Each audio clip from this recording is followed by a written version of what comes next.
আসসালামু আলাইকুম ভিউয়ার্স। আজকে আপনাদের সাথে আলোচনা করব একটি নন ফ্রোজ টাইপ ফ্রিজের ইলেকট্রিক্যাল ডায়াগ্রাম ও আজকের আরএসসি রিলেটেড যে জব সার্কুলারগুলো আছে সেই সম্পর্কে। তাই ভিডিওটি না টেনে সম্পূর্ণ দেখার অনুরোধ রইল। ভিউয়ার্স, শুরুতেই আমরা পার্টসগুলো সম্পর্কে যদি একটু জেনে নেই। শুরুতে যে আমাদের আছে পাওয়ার সাপ্লাই দেওয়ার জন্য 3 পিন প্লাগ, দেন আছে থার্মোস্ট্যাট, তারপর হচ্ছে টাইমার, এরপর overload, compressor, relay, fuse, heater, তারপর হলো cooling overload, cooling fan, door switch এবং ভালভ। কানেকশনটা যেভাবে করা হয়, আমাদের পাওয়ার সাপ্লাই এই যে 3 পিন প্লাগ আছে এখান থেকে ফেজ লাইন আমাদের থার্মোস্ট্যাটের এক প্রান্তে যাবে এবং অপর প্রান্তে থার্মোস্ট্যাটের যে আমাদের টাইমারের যে 3 নাম্বার টার্মিনাল আছে সেই 3 নাম্বার টার্মিনাল মানে কমনে গিয়ে লাগবে। এই এখন টাইমার থেকে আপনার 4 নাম্বার যে টার্মিনালটা আছে টাইমারের, এই 4 নাম্বার টার্মিনালটা থেকে কিন্তু একটা লাইন বের হয়ে সরাসরি আমাদের ওভারলোডে যাবে। আর এই ওভারলোডটা কিন্তু আমাদের কম্প্রেসরের যে কমন থাকে সেই কমনে লাগানো থাকে এবং যে আমাদের রিলের যে 2 প্রান্ত থাকে মানে কম্প্রেসরের যে স্টার্টিং এবং রানিং সেটা কিন্তু রিলের যে স্টার্টিং রানিং আছে সেইটার সাথে কানেকশন করা থাকে, এই দেখতে পাচ্ছেন। এবং রিলের অপর প্রান্ত আমাদের যে নিউট্রালের মতো কাজ করে, নিউট্রালের একটা লাইন এসে সরাসরি কমন হয়ে কিন্তু আমাদের পাওয়ার সাপ্লাই যে নিউট্রাল আছে সেটার সাথে কানেকশন হয়ে যাবে।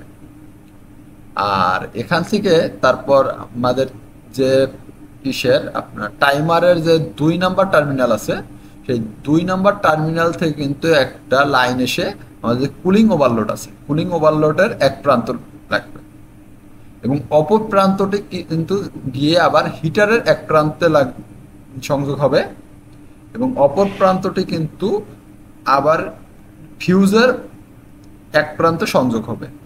ফিউজের অপর প্রান্তটি এসে কিন্তু এই আমাদের যে নিউট্রালের যে লাইনটা আসছে সেই নিউট্রালের লাইনের সাথে কমন হবে। আর এখানে কিন্তু দেখতে পাচ্ছেন আপনারা যে 1 নাম্বার যে টার্মিনালটা আছে টাইমারে, সেই টার্মিনালটা কিন্তু এখান থেকে একটা বাইপাস লাইনের মতো করা আছে। সেটা হলো আপনার হিটার এবং ফিউজের মধ্যস্থান থেকে নিয়ে কিন্তু এই লাইনটা করা আছে।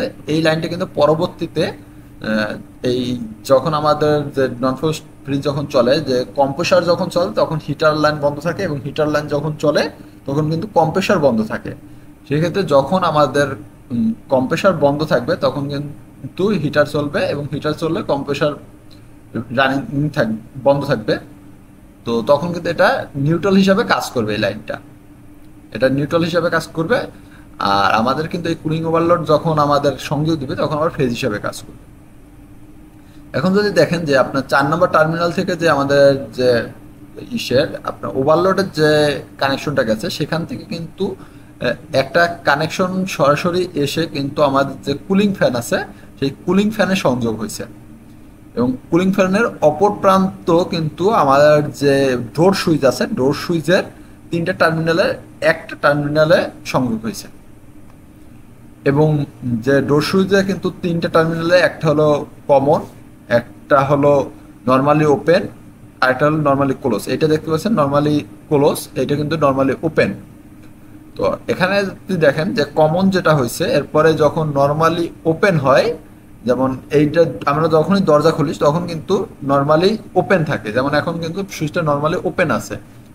এখন কিন্তু দেখেন এই আমাদের নর্মালি ওপেন থাকার কারণে কিন্তু আমাদের এই ভাল্বটা জ্বলে থাকবে, মানে দরজা ফ্রিজ খুললেই কিন্তু ফ্রিজের দরজাটা খুললেই কিন্তু এই বাল্বটা জ্বলে থাকবে, কারণ ও কানেকশন পাবে। এবং যখনই আমরা এই ডোরটা বন্ধ করে দিব তখন কিন্তু এই সুইচটা পুশ হয়ে বন্ধ হয়ে যাবে এবং তখন কিন্তু এই যে এনসি আছে এই এনসিটা এনও হয়ে যাবে, নর্মালি ওপেন হয়ে যাবে এবং এনওটা নর্মালি এনসি হয়ে যাবে, চেঞ্জ হয়ে যাবে। তখন কিন্তু এই কানেকশনটা এনসি যেটা আছে এই এনসিটা কিন্তু এনও হয়ে যাবে, তখন কিন্তু এখান থেকে কানেকশন পাবে এবং ফ্যান মোটর চলবে।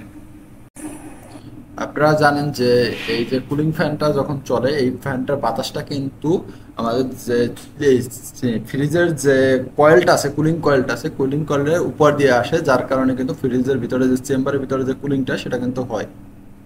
এবং এই যে আর্থিনের একটা লাইন, এটা কিন্তু আমাদের ফ্রিজের যে বডি আছে সেই বডির সাথে লাগানো থাকে।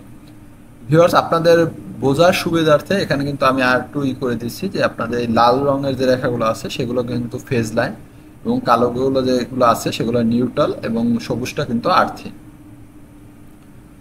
তো ভিউয়ার্স, এই হলো আজকের যে নন ফ্রস্ট ফ্রিজের ইলেকট্রিক্যাল ডায়াগ্রাম। এখানে যদি আপনাদের আর কোনো প্রশ্ন থাকে বা জানার কোনো বিষয় থাকে সেক্ষেত্রে আপনারা কমেন্ট করবেন, এবং এরকম আরো নতুন নতুন ভিডিও পাওয়ার জন্য চ্যানেলটি সাবস্ক্রাইব করে রাখবেন। ভিউয়ার্স, এখন আপনাদের জব সার্কুলারের কথা বলছিলাম, সেই জব সার্কুলারটি বিস্তারিত দিব, মানে আলোচনা করব।